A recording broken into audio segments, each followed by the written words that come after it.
This podcast is proud to be part of the TalkSport Fan Network. TalkSport. Powered by fans.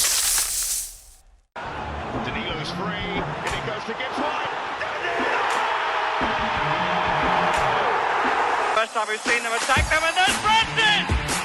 Well, that's what I wanted to see Robinson do. Tyler one, he scores! And the city ground goes ballistic! He's through here! And in the end, Forrest will say it doesn't matter how you play as long as you win it.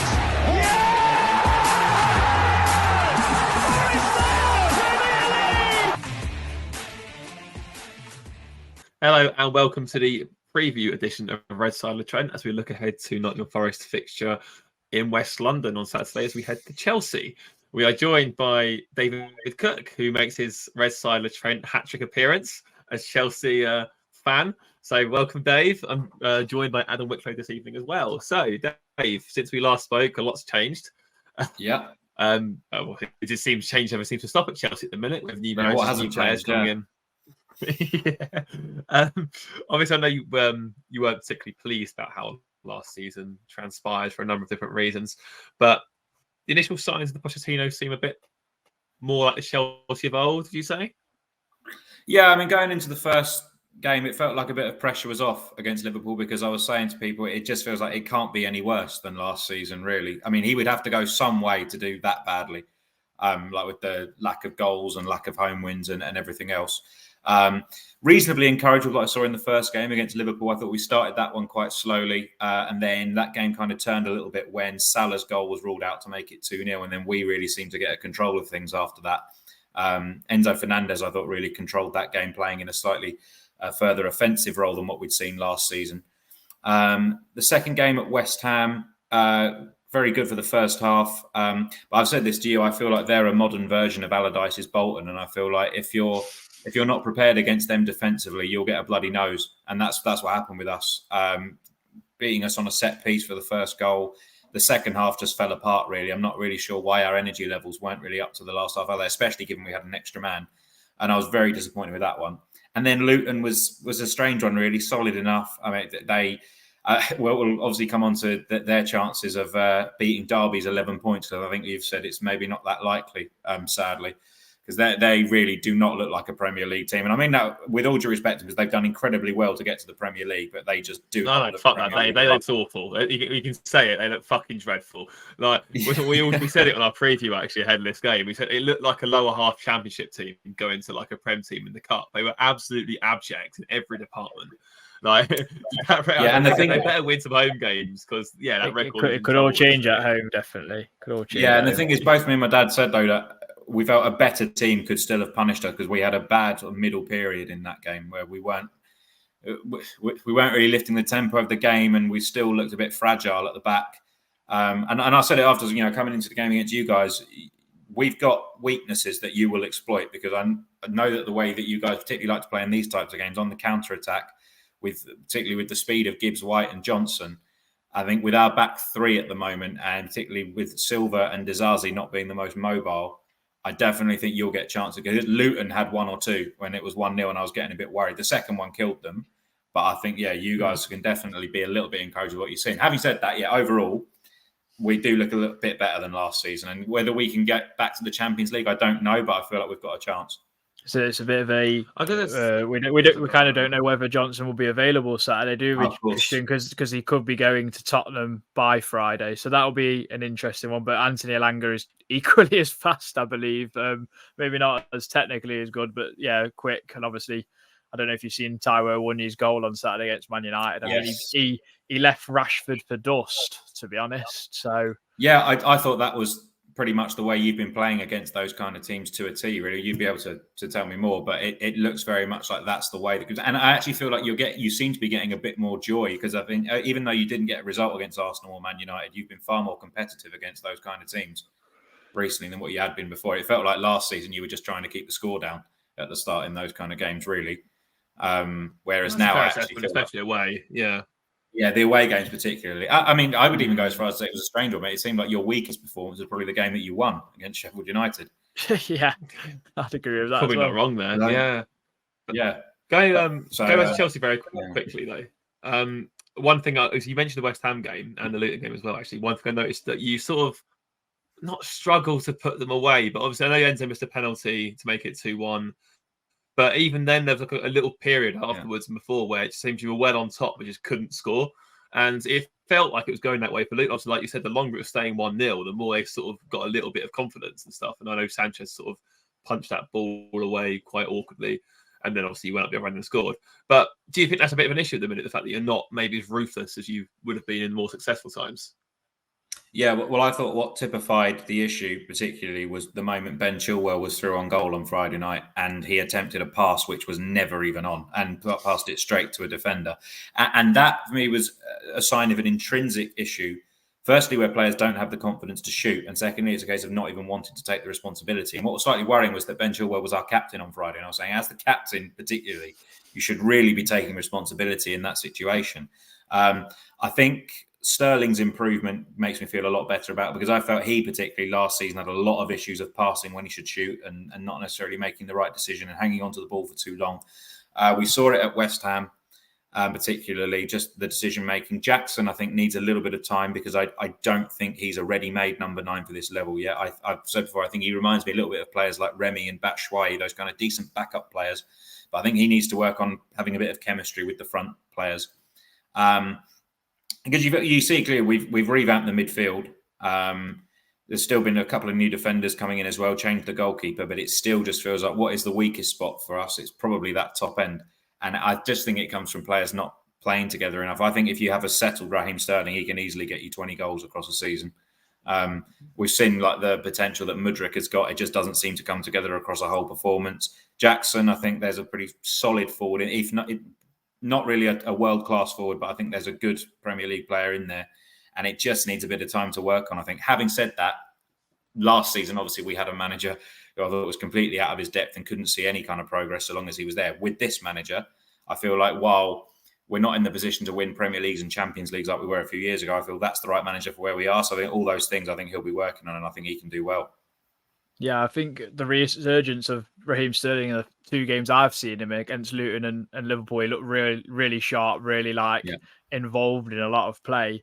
You kind of do shoehorn into a point that I wanted to ask you, Dave. Obviously, you're coming from a Chelsea perspective, and it's come across in a lot of different medias. Is what do you do with Romelu Lukaku? Does Pochettino give him another chance, and do fans give him another chance because it's a kind of a clean slate, and he might be someone that could be the one to score you goals, or is that ship sailed? Well, it looks to me, I mean, I just saw the pictures about half an hour ago. It looks like he's just touched down in Rome and he's got a loud sort of fan reception there. So it looks like he's just about to sign with them on loan for the season. I mean, my view on that was, if you look at it purely from a footballing perspective, I would have kept him because I believe he is still the best centre forward Chelsea have. I don't think we've signed a better one. I think Jackson potentially could be, but at this moment, I don't think we've signed a better one. However, the whole when you think about the entire mix of where he is with his teammates and his coaches in the club, it didn't sound like it would be a conducive option to pushing on. Pochettino, I think in one of his first press conferences said, "I'm happy to speak with him and see what we can do." And then a few weeks later, that just changed to, "Nope, he's not even going to be involved. He's just told the club he doesn't want to be there." I don't think there was an awful lot Pochettino could have done about it. It sounded like the whole thing was a mess before he even got there. Whether he could have actually fitted into what Pochettino is trying to do, I think he probably could have done. I mean, it's a strange one though, because he didn't really play much at Inter last season. He was injured a lot. So it's not really, he wouldn't be going into this season with any great momentum. He didn't have a great Champions League final. He didn't have a great World Cup. So whether we could have got anything like the player that was at Inter the last time or from 3 or 4 years ago, I don't know. I'll be amazed if he ever plays for us again, to be honest. I think he's got a couple of years left on his deal. I could see him going for about 20 to 30 million next season if someone would pay it. Roma is probably the right kind of level for him, I think, as well. A team that's, well, I'm not too sure which European competition they're in, but sort of that just below Champions League kind of level probably seems right for him, I think. But whether we sign another forward now, I'm not too sure. It doesn't look too likely. But if we were to sign Brennan Johnson, I probably wouldn't say no to that. But Tottenham looks more likely for him, I guess. No, yeah, it's looking more like Spurs at the minute. Although I see if the information we got today was that Marinakis and Levy in a bit of a standoff, which isn't surprising. Both who seem to maximise ultimate pennies from their signings, which is they're both entitled to it. I mean, I'm quite glad. I'd love to see an Apprentice episode of those two going at it. Oh God, yeah, like Claude and who's the other guy, the Scottish guy that does the interviews, the one who's really abrupt. Those two clashing heads. But on the top of £100 million player to another, obviously you mentioned Enzo Fernandez earlier. I think out of all the criticism that Chelsea got from January onwards last season, obviously the lack of goals, the Lampard tactical disaster classes, everything else that came with it, I felt that Enzo was maybe one of the few ones that sort of came away from it relatively unscathed. And it seems that this season he's really looked good in that more advanced role, as you were saying. I mean, I remember you saying before that you never felt like you've truly replaced Fabregas at Chelsea. But do you think Fernandez has shown he could be the answer? Yeah, that's exactly who I'd compare him to, because strangely, we kind of deployed Fabregas in a more deep-lying role, I think, when we first signed him. And he was playing a lot of balls over the top for Diego Costa, but he could also play a bit further forward as well. And I think last season, the problem was Jorginho left, and it almost felt like we were using Fernandez as a direct replacement for him. Someone to pick up the ball constantly from the defenders and try and control the game just from holding possession. But I think Fernandez can offer you a lot more than that. The way that he spreads passes left and right, the way that he can play balls in behind. I thought against Liverpool, he really was the one who took control of that game. Luton, he played an excellent pass for Sterling, which set up Jackson for the third goal as well. But it all comes down to just trying to settle the environment a little bit and just having a manager who really has a clear plan for him. Also, you said about Frank Lampard. I mean, that when he came back last season, that was a disaster. I mean, I didn't think that could get worse, but it did. I mean, it was great for you guys in a relegation battle to come up against us, really, at that point, wasn't it? To try and get at least one extra point towards survival. But yeah, I think, the next thing as well is how it beds in with other midfielders. Caicedo's come in. He's now got the pressure that Fernandez had last season with the price tag. And then Romeo Lavia as well. So the midfield needed changing up for a few years and be really interesting to see how those three can play together on the pitch, because that, I think, is the key to unlocking whatever this so-called project is at Chelsea. How long do you think Pochettino it gets in this project, Dave? Because obviously he's an elite manager in my eyes. He's one of the top ones, maybe just outside of it because he's not really won too much. But is he? Do you think he's the right man for this project, especially with so many players there as well? Because I don't know if you see in the press conference where he got asked about Marlang Sarr and he was like, "Who?" I mean, I think Cooper was a bit like that last season, to be honest. Yeah, I could actually understand both those managers. Yeah, not necessarily being able to remember everybody off the top of their heads. I mean, the two previous jobs he's done were very different, Tottenham and PSG, but they both point towards a manager who's got the right level of experience. So I thought what he did at Tottenham was very good. I was still critical of him because I felt like they should have won something in that time and they didn't. And it was probably the fault of the manager and the players there that they didn't. I think the manager there needed players who'd been there and done it before, and the players needed a manager who'd been there and done it before. And then PSG is a very different beast entirely. But then what I do like is that he's got experience of managing guys like Messi, Neymar, and Mbappe, players with huge reputations and egos, you'd think as well. So for him to come into this job where we've slipped a long way from where we were, we've got lots of young players coming in. I mean, we saw what he did with players like Kyle Walker, Dele Alli, Harry Kane, Danny Rose, these young players that he developed at Tottenham and did very well with and got the best out of. So I think in terms of how long he gets, it's a case of really what do you see happening if you stick with him? And so we may not reach the Champions League next season, but if I see where the club sees the signs that it's going that way, then I'd say that it's fine to stick with him. If it's another mid-table season and you can't see the progress, then that's when I'd start to question it. I mean, at the moment, it's so early to say anything about what he's doing, really. 4 points from 3 games is solid enough. But I think the first year or so, I say, just show signs that it's going in the right direction, because we couldn't see that at all last season. And then from there, it's about pushing on. I think expectations will rise after this season. But for now, it definitely seems like the right kind of choice for him. Probably the best of what we could have got, given who was out there at the time. I mean, in all honesty, probably should have appointed him when Tuchel was sacked really last September. Although whether Pochettino would have really struggled at that time, I don't know. But for where we are right now, I think right kind of person. No, it does seem to be a good fit. I know, obviously, it was weird. 'Cause obviously, he refused to go to Barcelona because he managed Espanyol at one point. So I figured he might do the same for Chelsea, but it appears that those sort of but then that's issues Tottenham. have evaporated. Yeah. No, he's come to his senses with that one, I think. One of the things, though, that I don't know, because obviously, like, I'm not fully sold on him completely. I don't think he's as bad as people make out either. Obviously, it's Robert Sanchez in goal. And I know he's only 25. I see a lot of like a young sort of David Raya in him almost, in that like he's sort of going with similar trajectory almost. But I just don't. How do you feel with him in goal? Because obviously, do you think he's an upgrade on Kepa? Do you feel particularly confident with him between the sticks? Is it still too early to say? I mean, I guess he had very little to do against Luton. Obviously, a sign of a good goalkeeper is someone who, when he has nothing to do, he's still alert to stop danger. But he wasn't particularly convincing with that shot that he had to save. He just seemed a bit. I don't know. What do you think so far? It's a strange one because I think if he'd come in prior to March of this year, it would have looked like the right time to sign him because that looked like an up-and-coming goalkeeper. And then for some reason or another, he lost his place in the Brighton team, and it sounded like it all went completely wrong for him there with his relationship with De Zerbi. From what I've seen so far, nothing particularly special, nothing to blow me away. And I don't know whether you need. Again, it's all about time and needing that to work with other players around you and with defenders around you. Got a bit more of command of his penalty area than Kepa had. I thought Kepa was just rooted to his line too often with set pieces. That was his big problem.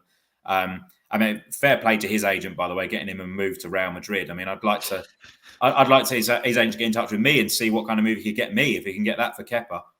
I mean, well done to him. Although it's interesting, we have just signed George Petrovic from, I think it's New England. In MLS. Yeah, we were linked with him as well. He was linked with him. Yeah. Yes, I saw that. Yeah. I mean, he's not gone for huge money, so I don't really know how much. 12 million or something, wasn't it? Yeah. Yeah, he's 23, which for a goalkeeper is quite young.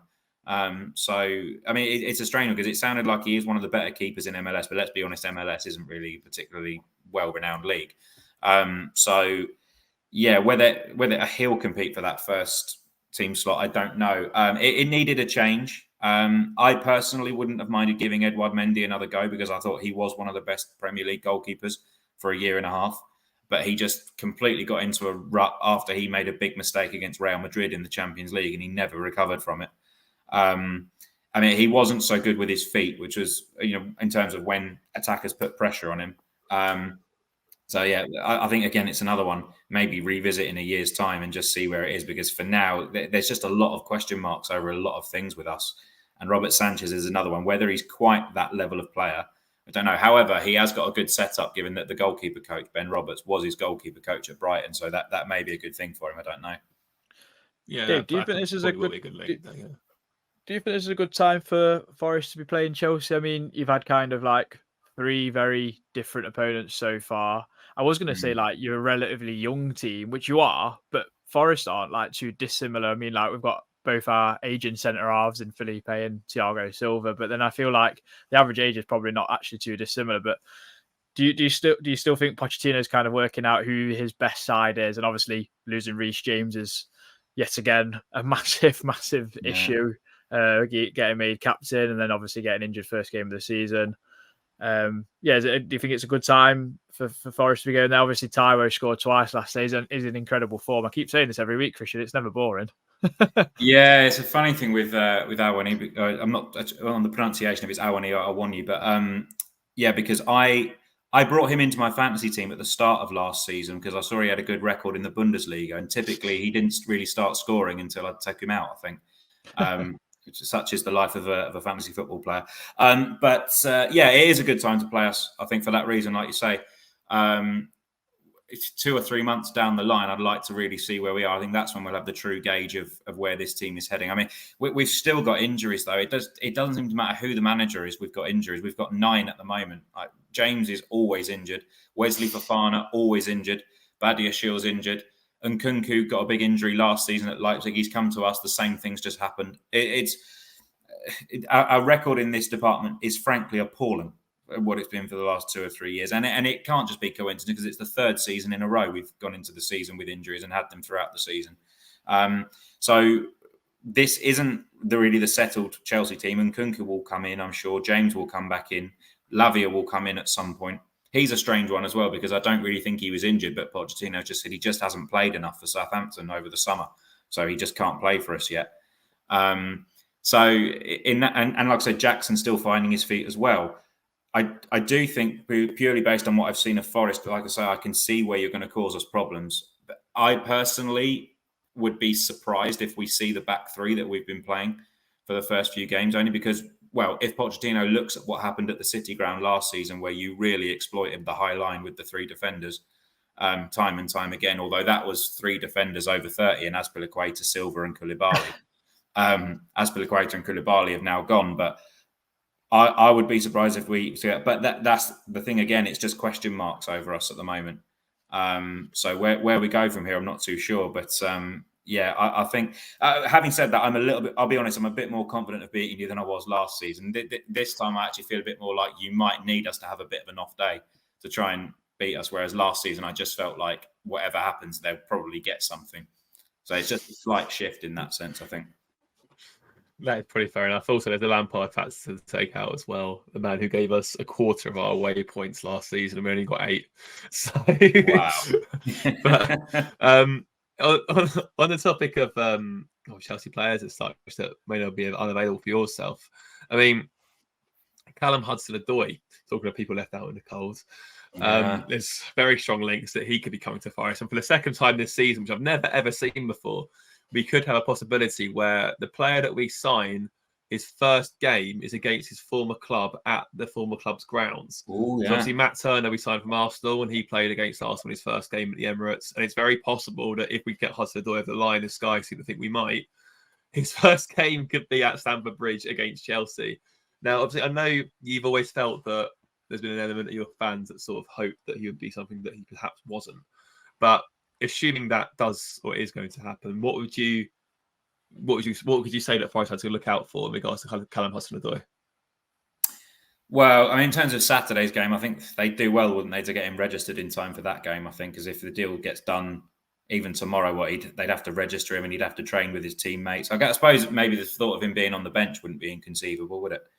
For that one, yeah. I mean, I thought he was. And this was completely no fault of Hudson-Odoi, but I thought he was massively overhyped for what he was when he first came into the team, because Maurizio Sarri was using him in Europa League games against opposition that we comfortably should have been beating, and we were using him in domestic cup games against lower league opposition, and he was doing reasonably well. But the problem is there was a desperation among the fan base to get an academy player into the team and have them as an established first-team player as opposed to a handful of first-team appearances. What then happened, though, was that Frank Lampard came in the first time and brought in several academy players like Mount, Abraham, Tomori, James, Gilmore, etc. And then I think the desperation for Hudson-Odoi subsided a little bit because fans had what they wanted at that point.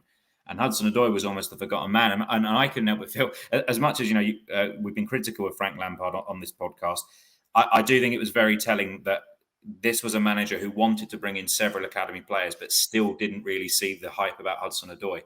And it felt to me like this is a manager who is more inclined to play those types of players and still doesn't really want to play him. Then there was an issue when Tuchel first came in where he subbed him on and subbed him off again in the same game, really because he felt that Hudson-Odoi wasn't doing what he wanted him to do. He then had his moments the following season where he started a couple of games, but then got injured.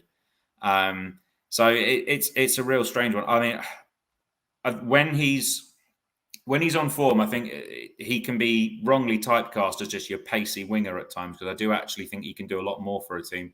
I think he can come inside and he can play balls in behind, and I think he can generally be a menace across the attacking areas rather than be your out-and-out winger, which I think some teams have deployed him as, because I do think he's got more skill than that. For Nottingham Forest, I think, I don't know, is the thinking that he could be a Johnson replacement if Johnson goes? Is that the thinking?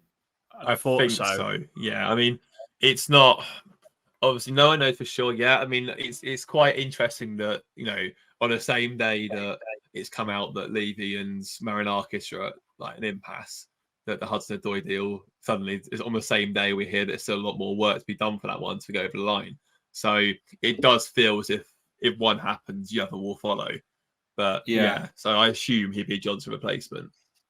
Yeah, I mean, it wouldn't be the worst thing, I suppose, if you kept Johnson and signed Hudson-Odoi. I suppose that's not, inconceivable. And then if that were to happen, I think personally, Nottingham Forest, for where you are right now, that's probably a good level for him. I mean, he spent last season on loan at Bayer Leverkusen and sadly wasn't really in favour with them, I think, for the second half of last season. So again, a bit like Lukaku, there's no real recent momentum to go on. Having said that, though, given that he has worked with Steve Cooper before, I think that could be the right kind of move for him. If I were to say any Premier League club would be right for him, I'd probably say that one out of all the other 19.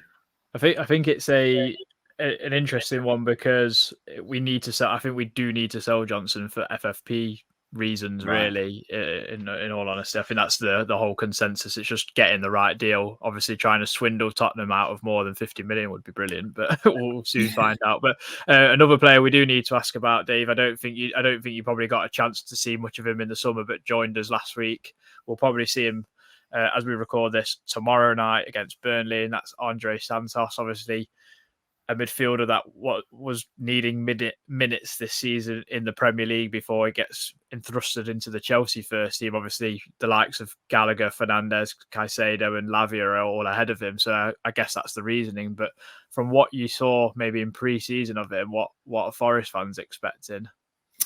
I did watch the pre-season games. The slight issue was that, just as is often the case with pre-season, there was a lot of rotation, and I don't really seem to recall him getting too many 90-minute slots. You could be watching too closely. I mean, he did a solid enough job in games that could be in high temperatures or games where you're not really expected to be playing at full match fitness tempo.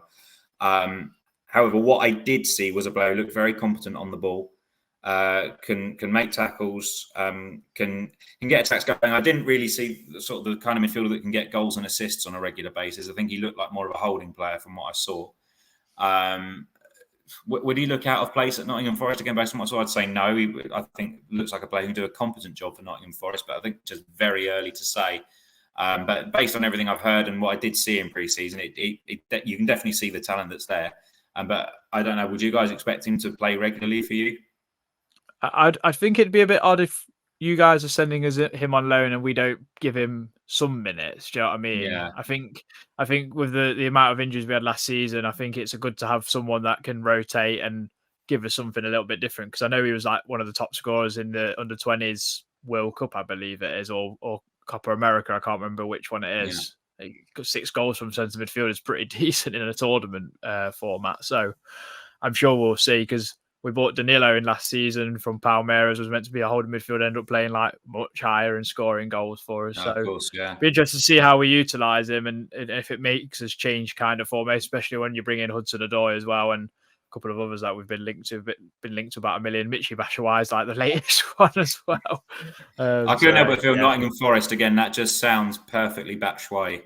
That's exactly his kind of come on for the last 10 minutes of games and try and ruffle a few feathers. Which seems to be what he's done for a lot of other teams. I think that's worryingly accurate, actually. To be fair, exactly how I see that potential link. Oh, Christ. Yeah. But obviously looking ahead to Saturday. Go on. No, I was just going to say, who else do you have as a backup forward to Awani? Chris Wood. Wood. Oh, just Wood. Oh, of course, who came on and did the job, did exactly that, ruffled a few feathers against Sheffield United and got exactly, yeah. Oh, and I guess you could technically count Hwang Yu-Jo, but I highly doubt he'll kick a ball in the Premier League. But you never know. Maybe you play against Burnley tomorrow and score a hat trick, and then suddenly everyone will be a massive clam up him to play. Who knows? But major things have happened. But looking ahead to the weekend, and obviously we both got League Cup action, or Carabao Cup now as it's known. You've got Wimbledon beforehand. I imagine that'll be a whole 11 changes for you. I wouldn't be surprised if it was similar to Forest, to be honest. So looking ahead to Saturday, I mean, what sort of team do you think you'll be fielding? Well, Sanchez will probably be in goal. And this is the thing. I don't know for certain. Obviously, Mauricio Pochettino is far better placed to judge than myself or any supporter. I just wonder if he'll do away with the back three. Just because it's not been working incredibly well, although he does seem to want his width to come from the fullbacks. But I think he could go to the back four just to sit a bit deeper. So Also, it'll depend who plays tomorrow night and which players he wants to rest and rotate. I think we'll see Silva and then one of Dizazi, Colwill alongside them, and then Chilwell at left back. And then, midfield three should be Fernandez, Caicedo. Probably see Conor Gallagher start again. I think he's just a little bit fortunate that we've been waiting to sign other players and for them to come in. And in that time, he's been able to get a few more games in. And then front three is a bit of a strange one, actually, because you've got Sterling and you've got Jackson, although I'm not really sure who the third one would be at this point. So actually, that may be the only reason for sticking with the back three, because Mudryk has got a mysterious injury, which has not really been defined. I wouldn't be surprised if there's more to that situation after his performance at West Ham. And then you've got Madueke, who I think is more likely to play tomorrow night than on Saturday. I think he's trying to get his game minutes up as well. So, funny thing is, it's just that top end. I'm not really too sure what we do with it is the only thing. No, Mudryk, you're right. Mudryk in that West Ham game was dire. I mean, I've seen some wild reports from Arsenal fans who seem to think that he's been offered as a part of a swap for Smith Rowe today, which I find very difficult to believe. But it does seem as if there might be a deeper issue to Mudryk, whether it's disciplinary or whether it's just, I don't know. He just seems a bit aloof, doesn't he? Like, obviously, he got called out, didn't he, for filming that bloke at a gym and laughing at him. He was seen roaming around London and not really, obviously got confronted by a few fans and didn't really seem to care. Like, I don't know. I think for 90 million, you kind of expect a bit more than that. But it's not really. It's not. And obviously there's the context of the fact that his country's going through hell still, and we know that every Ukrainian player must have a lot of things going on at home domestically and things for them to be worrying about. But notwithstanding that, it's strange because in pre-season, there's only so much you can read into it, I suppose, because he did look very strong there. He scored a brilliant goal against Brighton. But then I think, though, the next issue that they're saying, though, is that similarly to when Pochettino was at Tottenham and he wanted the fullbacks, mainly Walker and Rose, to provide all the width, he wants similar out of James and Chilwell, and he doesn't seem to favour out-and-out wingers. So he would rather play Sterling, and even in the first two games, Chuck Wimeka, who's also out injured now as well. But I think he likes, similarly to what we had with Tuchel, I think he'd rather have two inside forwards playing behind the centre forward. So I'm slightly worried that players like Mudryk and Madueke will just be backup players for the majority, unless we get further injuries, because I'm not too sure they quite fit what he will try to do. But then, having said that, there's a lot of potential in Mudryk from what I see. If you can get him fit and firing, I see shades of Iron Robin in the way that he plays and the way he runs at defenders. But it seems like there's a lot that needs to happen there, and whether there's further issues there, I don't know. Where do you see Forest getting their joy, Dave? I know you mentioned obviously the counter-attack. That's kind of probably the most glaring thing for people to worry about with Forest. But do you think there's any other areas that Forest might look to exploit in Chelsea's armour? I think midfield, is something where I'd be more confident about us at the moment, just because of what we've seen from Fernandez so far. Caicedo looked a bit better against Luton. Obviously, that was Luton after a bit of a shocking debut, but he looked a bit better. Just trying to think who plays on the wing now. For obviously, you'll have Johnson on one wing, I guess Gibbs White on another. But I'm trying to think in terms of are you still playing the back three? Yeah, we have been recently. And Ola Aina, who was a Chelsea youth product, been playing left wing back, and then Serge Aurier at right wing back. But I wouldn't be surprised to see Gonzalo Montiel play tomorrow night in the cup, and I don't know. He might try and change it, because I think he's got a lot more pace than Aurier to get forward. So it could be something he looks at, but we'll soon find out. It's quite nice to have options for once. To be honest. Because I'll just be intrigued to see who will play at wing back, because the only thing is Malo Gusto looks like a talented young player, but it's very inexperienced at this level.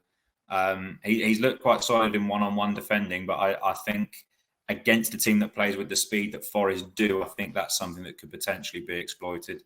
I don't think there'll be as much joy on the other side with Chilwell, but I suppose that's another one. I think that's another thing as well. Yeah, it's another thing. I think Dizazi will likely go up against him for the physicality.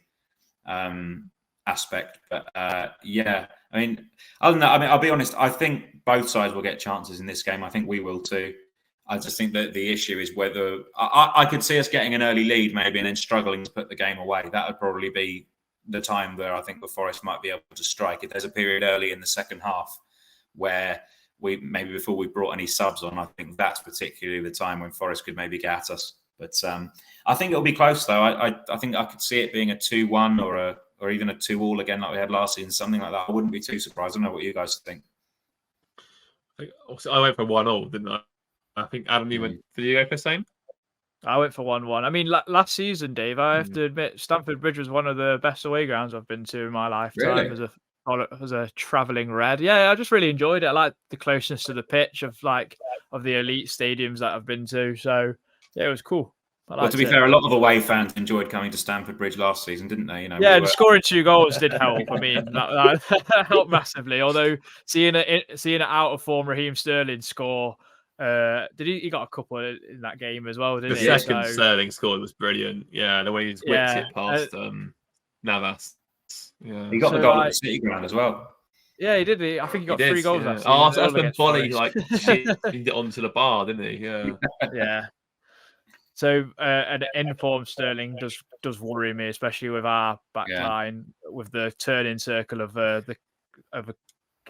bloody ship in the Suez Canal or whatever. Obviously, so that'll be fun. Well, because I think about looking at that Arsenal game, it seemed to be particularly. Wasn't it a run from Martinelli which opened you up for the first goal? And I think if Sterling could do something like that, like he's the answer, I think, to tight defences, basically, when everyone's got men behind the ball. Because even the penalty at West Ham came from him running at defenders. I just think if you've got someone who can do that, you'll open up most teams in the league. I'd like to say, I think it was Martinelli for that opening goal at the Emirates. It was. Yeah. I mean, the second one from Saka, I mean, no one could do much about that one. But, yeah. Hey, Christian will tell you different. Really? He thought Matt Turner should have got to it. I didn't say he should have got to it. No, I was just annoyed that he died about 5 seconds too late. But that's what you get from Kepa as well. Yeah, exactly. Yeah. Oh dear. So so you're going to go for 2-1 or 2-2, Dave? Oh, I feel like I'm putting myself out there to be shot at, only because, like I say, because I think I went for draws both times last season. So purely by the fact we've just improved a little bit, I'll just go for the single goal Chelsea win this time. But I don't think it will be a flawless performance, put it that way. No, if the other games are anything to go by against the typical top 6 away, it's bound to be an interesting one. I mean, so 1 at Arsenal, 2 at United. Will it be 3 at Chelsea? Who knows? And to be fair, you guys have not been treated very well by the fixture computer, have you? Really, for these first 3 away games? I don't think it's like on FM. You just get completely shafted. I mean, what's it? It was Arsenal. United, Chelsea. I'm pretty sure we got City as our next away game. Then Palace, then Liverpool. Palace and Liverpool. And then I think we've got someone else pretty unappealing in that run as well. I think it's 5 out of the first 6 are all the top 6. We've got all the promoted sides at home. The sides that you don't really want to play at the start of the season as well. You'd probably rather out that way. Yeah, I mean, you'd probably rather though have the tough away games now than in April and May, I guess. Yeah. Yeah, I think given how competitive we've been in them so far, I think that's probably a fair assessment. I mean, whether I'd expect Arsenal come December, for example, to be much stronger. United, maybe not so much. Hopefully not so much. But I think it's probably better to play them early doors before they've got any real momentum. But you're also helped, I think, by the fact that and you're also helped, I think, by the fact that there are just some utter disasters going on at the bottom end of the Premier League at the moment, which I think you can spot 3 weaker teams than Forest easily this season. That wasn't so much the case last season. I mean, if Luton and Sheffield United, if either of them stay up, that'll be one of the biggest Premier League miracles I've ever seen.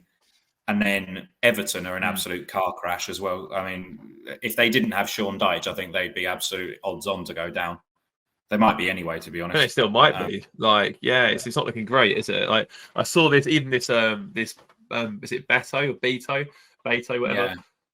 Chat they've signed today for 25 million. Apparently, he loses the ball on average 5 times a game. He doesn't stick to it. It's his target man that he doesn't keep the ball. So no, I mean, anyone but Dyche would end up playing him centre half. Yeah, and even aside from that as well, question marks about Burnley. I know they were a great championship team, but they've shipped a few goals early on. But I think whether that style and that inexperience in the Premier League will cost them, I don't know. But I mean, I do feel this. I don't know, again, what you guys are saying, but I'd be more surprised if he went down this season than I would have been last season. Yeah, I think especially with that, who we're linked with as well. Even the way we're playing, we look like, I think, even though we've lost, obviously, to Arsenal United, you look at those games and it felt like we were a Premier League team. Whereas there were times, especially at the start of last season, where it just didn't. You just looked like a players thrown together, a championship club. So, yeah, we've definitely improved on that front. But no, I trust you're going to the game on Saturday, am I right, Zane? I will be there, yeah. I missed it last season because I was in Vegas. And consequently, I broke my pelvis that day as well. So it wasn't the best. I had an accident on a quad bike, so it wasn't my best memory from that day. Do you know, funnily enough, this would be a good thing to actually include in the podcast, though. So I had concussion that day. And I couldn't remember what day it was, and I couldn't remember what my friends' names were. But weirdly enough, I could remember the score from earlier that day in Chelsea and Forest. Do you think that's what gave you concussion? It's the important under the Frank Lampard. Yeah, so quite what that says about me and my mindset towards life, I don't know, but it's probably a bit unhelpful. It's the important things, Dave. Football. Yeah. In that order. Yeah, but yeah, this time, anyway, I'll be there. I'll be expecting nice vociferous loud support from you guys as well, because I imagine you'll be bringing the full 3,000 again. Yeah, we'll hit the full. Yeah, it didn't take long to sell out that one, as every game it seems at the minute. But yes, thank you for coming on, Dave. Much appreciated. Hat-trick ball for you as well. And obviously, I've noticed actually since we've had you, so the first time it was 1-1, second time it was 2-2. So if it's a 3-3 draw now, we'll have to get you on for the next time. Yeah, 4-4 draw, like blockbuster. Yeah. So Christian, I'll be annoyed if Forest score 3 at Stamford Bridge and don't win the fucking game. We scored 2 at Old Trafford, didn't we? It's not inconceivable. Yeah, no, but that was bad timing. If we score like 1 at the start, 1 at half time, that will bamboozle them, and they'll all the tourists will leave. I'll tell you what, I wouldn't mind if we could get the same ref in VAR as what you had at Old Trafford on Saturday. Yeah, couldn't. Yeah, I think they're still on United's payroll, so you might have to sort of negotiate that one with Old Todd before Friday. But anyway, thank you again, Dave, for coming on. Much appreciated. And so all those watching the game, or whether you're there or otherwise, then hopefully it'll be a good one. And come on, you Reds. Yeah, cheers, guys. Enjoy it. This podcast is proud to be part of the TalkSport Fan Network. TalkSport. Powered by fans.